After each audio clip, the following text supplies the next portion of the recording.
Hey guys, welcome back to my channel. So today I wanted to do another wedding related video because as I said in my last wedding related video, I watched a lot of videos when I was planning my own wedding because I found that super helpful. So hopefully some of the things that I have to share can help some of you guys that are planning a wedding or will plan a wedding someday. But yeah, so today I want to talk about 5 tips for saving money because we all know weddings are very expensive, so sometimes, you're on a budget, and we definitely were. So I found a few ways to really just minimize our expenses, so I thought I would share that with you guys. So number 1 is probably the most important one, and it's your guest count. If you have a large guest count, chances are you're going to spend a lot of money and there's really not much you can do about it. So I would highly recommend to just, make it a little smaller. And if you can, make it super small. We had a very small wedding. We only had family members and very close friends. My family's actually pretty big, but I don't have too many friends. Like I have a few close friends and those are the only ones I invited. And then on Caleb's side, his family's pretty small, but he does have a lot of friends because he is in the Navy and, his Navy buddies are like family to him. So it kind of like evened out. And in total, I think we ended up with like 52 guests, which I know seems crazy small to a lot of people, but it really paid off because everything is based on that. The amount of food that you need to order, the amount of chairs, the favors, just everything. Everything is based on that guest count. So if you can try to keep that small, maybe not that small, but if you can, go for it. I highly recommend it. It was awesome. But, try to make it a little smaller and that'll really save you so much money on so many different categories. Okay, so number 2 is to cut out unnecessary things. And what I mean by that is there are some things that aren't necessary. We're just used to like seeing them at weddings. They've just become traditions, I guess. But that's something that I really thought about when I was planning our wedding because I was just like, why am I going to do something just because it's tradition or it's like the normal thing to do, So I cut out a few things that I just felt like really didn't matter. So some examples of that are like programs. Like, do people really need to have a program that like tells them exactly what time everything is happening? I don't really think they do. Like everyone kind of knows you go for the ceremony, after is the reception, you're probably going to eat a little while into the reception, and I don't know. I think people know that, and if it's really important to you to have some kind of schedule, you can always do like one big one and just like place it somewhere, and that way if people, have any questions, they could just go over there, check it out, but I really don't think they're necessary. Save the dates are something that I don't think you need to send out like a paper save the date. I think just save that for the invitations and do an online one. That's what we did. We sent out an electronic save the date just so people could be aware of like when the wedding was happening, especially since ours, like my family would all have to travel. So I just wanted to like let them know, like, be prepared to travel on this date. But I just did it online. And then for the actual invitation, we sent out like a paper one and mailed it in and everything. So some more examples are guest book, favors. I said this in my last wedding video, like the DIY one, that people don't really care about the favors as much as you would think. Think about all the favors that you've gotten at weddings. Like, do you even remember what they are? Have you kept them?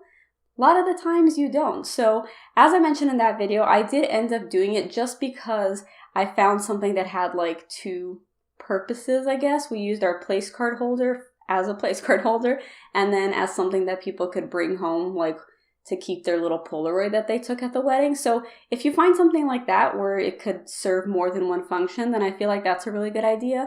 But if you don't want to have it, then just don't have it. It's really not a big deal. People are not going to care. And as for the guest book, I feel like that's something that everyone feels like they have to have, but no one really looks at it after. Actually, can't say that. I'm sure some people do, but especially if it's those where people just sign their name and there's no message or anything, I feel like it's a little pointless. But again, if you want it, go for it. And you could get some pretty cheap little like journals or something. So if you still want to have that. Again, I ended up doing it even though I didn't really care about it at first, and that's just because I got sent like a code from Shutterfly. I think the Knot gave it to me for a free photo book, and all I had to do was pay shipping, which was super cheap. So I was like, you know what? Since I have the code, I'll get like a little book printed with like some of our pictures, and then people can just sign around it, and that's what we did. But honestly, if we didn't have it, I wouldn't care really, but now we do. So those are just a few examples, but I really just encourage you guys to really think about each thing that you're doing for the wedding and really just put some thought into it. Like, am I doing this because I really want it or because it's what's expected? And a lot of the times you'll find that it's things that just don't really matter. The guests won't care, you won't care, and it could save you some money. So the third way to save some money is to actually use more greenery in your wedding than actual flowers.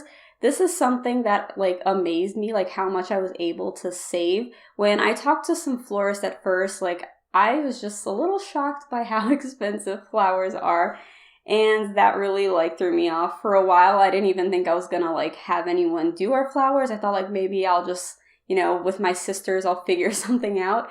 But then when I actually talked to one specific florist and I kind of told her that I wanted like a little bit more greenery, and she said that that would be way cheaper. So she basically gave me some options to really minimize the cost. So I did mainly greenery and then did baby's breath, which is also something that's very affordable for the guest tables. And I think that's all there was. And we did kind of like a garland going across the whole table, which is something I thought would be so expensive, but it's crazy how much more affordable it was because I didn't include flowers. And then only on our sweetheart table did it have some like roses. But yeah, like talk to the florists, that are in your area and try to figure something out. And just most of the time you'll see that including more greenery than flowers is a lot cheaper. And I personally think it looks a lot nicer. Like, yes, flowers are beautiful, but if it was just like all flowers, I wouldn't really like it. The fact that it was like mainly greenery at our wedding, I think was just so cool. I love it so much. Maybe that's not your style, but if it is, another little way of saving some money. Okay, so number 4 is one that I feel like it's a little controversial. And basically, that's to have no alcohol at your wedding.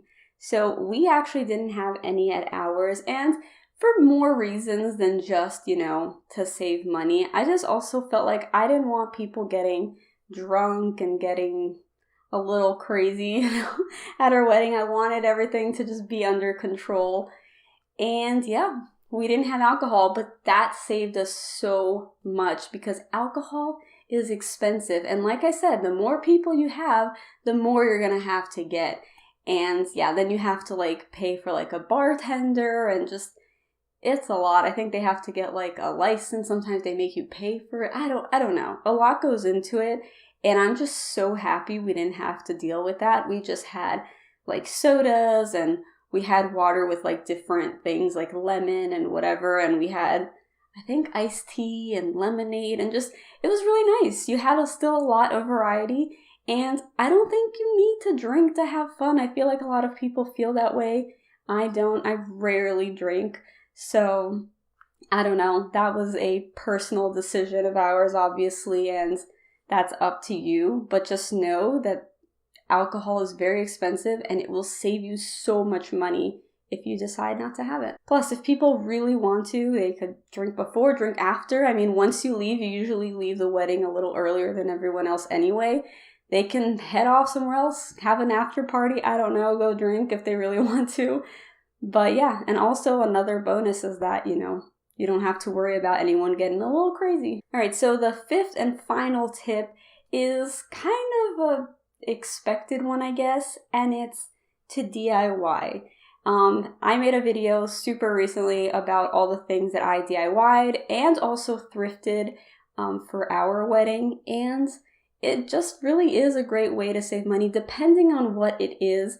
You can go watch that video if you haven't seen it yet, but basically I went through the things that I thought were worth DIYing and things that I just thought were worth buying because they weren't worth the trouble or it would be more expensive to get all the supplies or whatever. But yeah, basically if there are things that you think you're able to DIY and it is going to cost you less, I would say go for it. Just don't have too many projects is my suggestion, because you will get overwhelmed and you're already very stressed during wedding planning, so you don't need like a million projects. I think I DIY'd I would say 2 actual DIYs and then a few little upcycles. Like I just thrifted some baskets and added a few things to it and stuff like that. And that's also another tip, is to thrift. I mean, you can find so many amazing things at thrift stores, so that's definitely a good tip. But yeah, I'd say gather your friends, your family, have them help you. I did get our invitations printed somewhere, but I put them together myself. Like I wrapped with twine and put little bows and put them in the envelopes and sent them off. Like I said in the other video, I engraved our wooden place cards. I created our seating chart. So stuff like that, there's small things that weren't too overwhelming to me, and it just definitely saved money for me to do it myself. Other things you can do yourself, but I guess it depends on your skills, is hair and makeup, or maybe have relatives or friends do it. My cousin actually did my makeup. She's amazing at it, and so it was really nice to have a family member that could do it. And then I did my own hair. I don't know if I would do that again if I were to go back in time, just because I'm not that great with hair. I didn't really know what I was doing. I can curl my own hair, which I did, but it didn't last very long. It was a very, very, very humid day. So not only did the curls kind of disappear, my hair got very frizzy towards the end, which was not cute, but it happens. It doesn't really bother me too much. But I mean, obviously if I had a professional hairstyle, they probably would have prepared my hair for that, but I just didn't really want to spend the money. I feel like it wasn't necessary. I did do some trials, and I felt I don't know, the curls that were done on me during the trials, I feel look like the ones that I did myself. So I don't know, maybe I just didn't find someone that was the right fit for me. But yeah, if you know how to do your own hair really well, or you do makeup really well, then I just say go for it. Just practice before. I think that's what I would have done. I would have definitely practiced some more before, tested out products and stuff and see how long it would last. Try to go out in humid days and put it to the test, all that stuff. But yeah, so hair and makeup can definitely be really expensive. So that's another way of just saving a little bit. So that's going to be it for my tips for saving some money on your wedding. I hope you guys found this helpful, and if you actually have any other, ideas of how to save money, leave them in the comments, because it could really help someone else. And yeah, I hope you guys enjoyed this video. If you did, don't forget to give it a thumbs up. Also, don't forget to subscribe if you haven't already. And until next time, bye!